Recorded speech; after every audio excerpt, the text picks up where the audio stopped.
Y'all, if y'all just finished watching what I just watched with President Trump addressing Congress, that was just like one of his rallies. There was very little substance. He had his tokens in the audience. He had all of these talking points that amounted absolutely to nothing. And every single Republican in MAGA is now going to go and start using those talking points and say that he said something. He didn't say anything at all. He didn't use anything that was factual. He didn't bring up any sort of numbers. He didn't do anything. He talked about ideology, and that was it. That was it. He made a bunch of claims that were easily fact checked, and they're wrong. And if you want to go up and look at every single thing that he said, you can look it up and you can see how many times he lied. Granted, there are going to be a lot of news articles, and not just domestic but foreign. They're going to fact check him and say, hey, what he said was wrong. This was an outright lie. This was a misinterpretation of the facts. And it's all going to come down to he said, she said. And if you want to believe it, then you're going to believe it. But if you have critical thinking skills and something that he said maybe didn't sound quite right, look into it and you'll come to find out that what he said is actually wrong. For example, Panama, him saying that we're taking the Panama Canal back. Does Panama know that? How many other countries are going to just let us take the Panama Canal back? Because let's be clear, the Panama Canal, he said a lot about, people dying and this, that, and the other. How many people that died were actually Americans and not Panamanians that actually worked there for the American company that helped build the Panama Canal? How many Americans died building the Panama Canal? It was far less than what you believe because most of the people that were building that were the Panamanians. And so, reason why the United States gave Panama Canal back to Panama is because they realized, you know what, it costs too much for us to run it, first of all. Second of all, we understand that we are sort of leeching and destroying your economy. So why don't we go ahead and give this to you so that way all the things that you're charging or for the other countries that use it, you guys will get that money and it'll help your economy because we're using y'all. And you know what? It's not mutually beneficial. It wasn't beneficial for us in general because it cost too much for us to be way down there funding all of that stuff. That's why we gave it to them in the first place. Look up the reason why we gave the Panama Canal to Panama because we couldn't afford to upkeep it. And we left all of that up to them. Panama needs to keep their canal because the United States still uses it the most. Everyone keeps saying, "Oh, it's China." No, it's not. No, it's not. China's second behind us. The reason why he wants the Panama Canal is so that way he can stop China from using the Panama Canal. The problem is we import a shit ton of stuff from China. So what does that do to the companies here in America that rely on Chinese goods? They can't rely on any goods from anywhere else because it costs too much. Yeah, y'all want to talk about him and his big picture. There is no big picture. Anyone with a shred of economic sense knows that trying to box out your competitors from using Panama is going to hurt domestic businesses that use those competitors for their goods and services. And the United States has no alternative. And that's the hard reality, y'all, that we have no alternative. That we have put ourselves in a trade deficit importing more from these countries and we have no way to circumvent that loss. We can't produce the things that we're putting tariffs on. And that's not an ideological opinion, that's factual.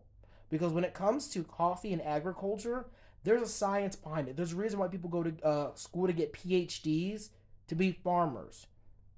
Because there are natural gases not just in the air, but also in the soil. Take it from someone who's grown an apple tree from a seed, a pomegranate tree from a seed. You have to be able to know what type of soil to use, the conditions that are conducive as far as the weather and how much precipitation you get. There are certain things that cannot grow here in the United States because if the oil is nutrient rich, that's fine. But there's not enough water, there's no precipitation to feed these plants that need to grow. So tomatoes are something that we cannot grow reliably in mass to cover every single industry in the United States that needs it. Bananas, no. Coffee, no. Vanilla, no. Honey? Absolutely not. Avocados? No. Soy? No. Wheat? No. If you think about every single thing that we import, we do not have enough space and the right conditions to do so, which is why we get them from other countries that do. Nothing he said should be reassuring any American. All of that stuff that he said, the Laken Riley act that he supposedly signed. Y'all want to know something?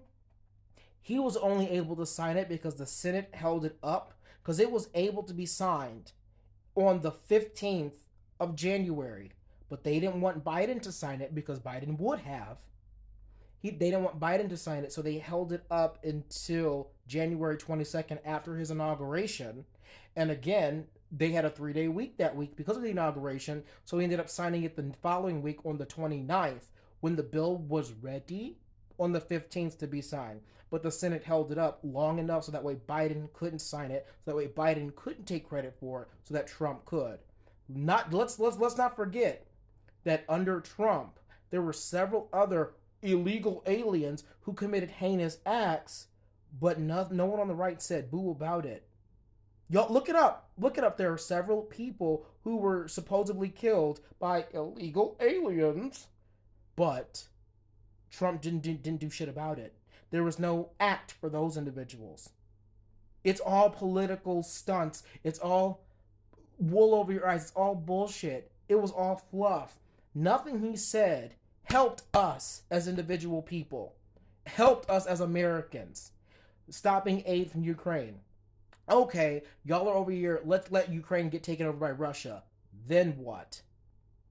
All of you out there talking about, oh, Russia's not going to do nothing to us.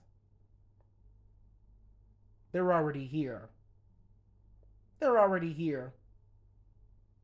Russia has taken over the East Coast already. Look at how many Russian oligarchs, and this is public knowledge, have land and have condos and have all sorts of assets in New York, Pennsylvania, Florida, Georgia, South Carolina, Maine, and Vermont. They're already here. Russian oligarchs answer directly to Putin. So tell me how they were able to acquire all of this land, all of this real estate, all of these properties, and they're able to work and do all this stuff here in this country. You don't want to say China's the bad guy. Russia's the bad guy. They bought the presidency. They have agents here. They have agents here in the United States. They could be your best fucking friend. And you wouldn't know it until it's too late. Y'all, we are in a bad way. The United States is in a bad way. What are we going to do about it now? Y'all better wake the fuck up.